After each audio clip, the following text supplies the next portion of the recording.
You ask Tiger to solve. This deals with linear equations with one unknown. The final result is s equals 89 over 4. Let's solve it step by step. Simplify the expression. Group like terms. Simplify the arithmetic. Group all constants on the right side of the equation. Subtract 76 from both sides. Simplify the arithmetic.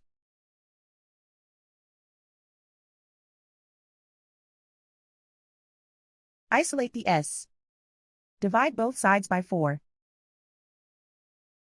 Simplify the fraction.